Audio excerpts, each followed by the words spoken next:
in the counties. I was just running through my mind on the number of governors who are currently being processed. I've got the governor for Trans Nzoia. He took plea. He managed to get an injunction in court.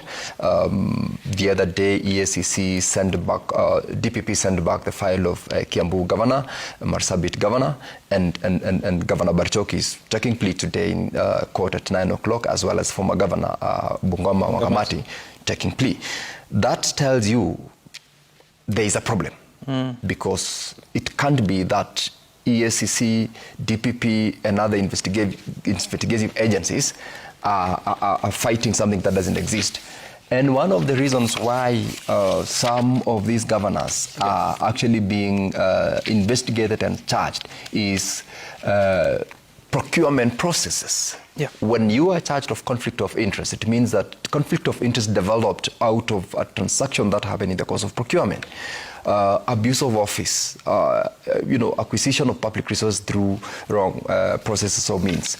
It boils down to the procurement process, which CS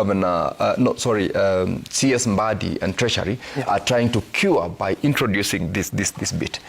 We haven't applied our minds in the Senate to this circular, but I have had conversations with the technical persons involved in this process.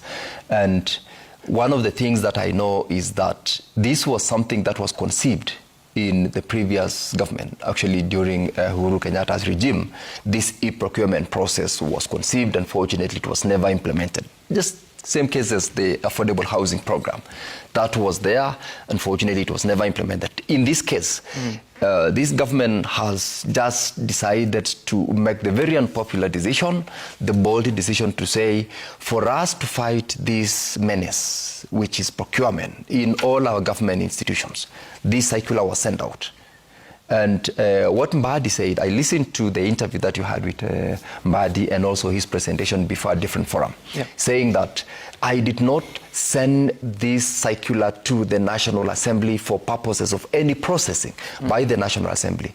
It was being sent since National Assembly, just like any other government institution, is a procuring entity. It procures its services. So it was sent out to all government institutions and agencies for purposes of them to apply. And it came in, because I went back to the Hansard actually, and I think it was a point of order was raised on the 14th of August in the floor of the House as to the legality of that circular. And that is when it was picked by the committee headed by Chepkonga as to... Ibo-made Senator Hilary Sigei has raised fresh concerns about the rise of cases of corruption in Kenya's counties. He explained that corruption is not just a problem in the national government, but also deeply rooted at the county levels. According to him, the county government, which were created to bring services closer to the people, have now become centers where money is misused. Many governors and their officials are being accused of unfairly awarding contracts, often choosing people close to them instead of giving opportunity to qualified contractors. Sigei believes that one of the strongest tools to deal with this problem is the e-procurement system. This is a digital platform that ensures government contracts are managed in a transparent and fair way. By using this system, every process that can be traced, making it harder for leaders to secretly give deals to their relatives, friends, or even romantic partners. The senator explained that e-procurement is designed to fight corruption by removing unnecessary human influence in awarding tenders. The senator argued that when contracts are given fairly, service delivery improves. Many counties have suffered because money meant for development has ended up in the wrong hands. In some cases, unqualified companies are awarded projects which later collapse or remain incomplete. Sigei says this is one of the biggest reasons why many Kenyans still lack of basic service like clean water, good roads, and proper health facilities, despite the billions of shillings being sent to counties every year. Sigei also touched on the issue of accountability among governors. He stressed that it is not enough to keep blaming the national government for corruption when local leaders are also engaging in questionable practices. According to him, citizens need to pay closer attention to the counties being run. He felt that Kenyans often focus on national politics and forget that the county government also plays a huge role in the daily lives. For him, the fight against corruption must begin at the grassroots level. The senator also discussed the challenges surrounding the impeachment of governors. He explained that removing a governor from office is not easy because the law requires a two-thirds majority support in the county assembly. These highs the threshold make it difficult to hold governors accountable when they are accused of corruption or abuse of office. In many cases, governors survive impeachment attempt because they are able to influence or persuade the county members to protect them. Sigei observed that this situation has made it possible for some governors to continue mismanaging public resources without facing serious consequences. For citizens, the impeachment process often ends up as a political game rather than a tool for justice. He believed that until counties strengthen oversight and make assemblies more independent, it will be difficult to see corrupt governors being punished. In the three examples, which have four of them actually, which you've mentioned, all the four governors survived their first appearance before the Senate. And after they survived, of course, Kawira came in second, and the third time is when we ultimately sent home. Common across is the fact that it is a fight between the governors and the county assembly members.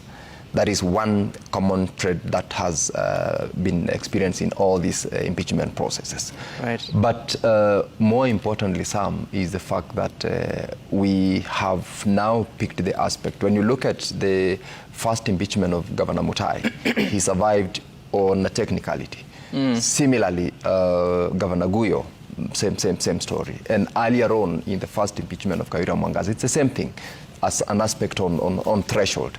The threshold aspect in terms of when we look at even for the case of Sakaja, the law requires a third of the members of the county assembly to sign a petition that takes him or her before the county assembly for trial.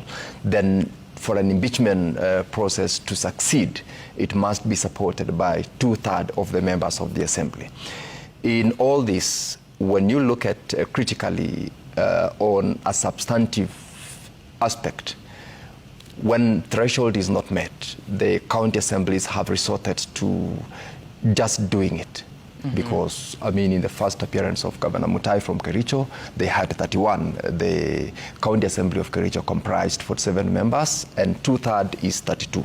He definitely had to be lucky to go back home. Same case applies to the latest impeachment.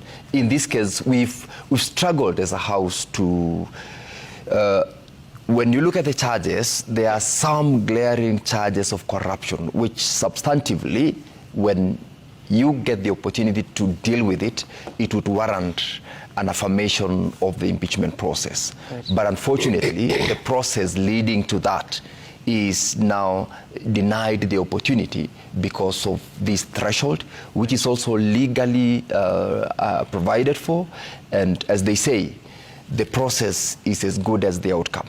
The aspect on technical threshold that is required is substantive in the sense that when you're talking about 50+1, for one to be president of Kenya, then two-thirds or whatever number is so substantive that you cannot ignore it.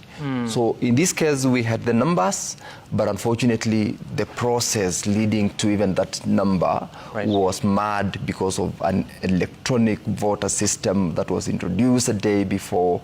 Some members alleged that they had been voted for, and ultimately, there was doubt in the whole process leading to now him finally surviving by the skin of his teeth. This was the second time. But otherwise, it's one way of governance, which I must say, but we must use it properly. We must use it in compliance with the law, with the procedure, because at the end of it all, there, for instance, in the Kericho impeachment, there were 3 other charges, which, of course, following the evidence that was placed before the House, there were glaring corruption allegations against the governor. Evidence had been produced on some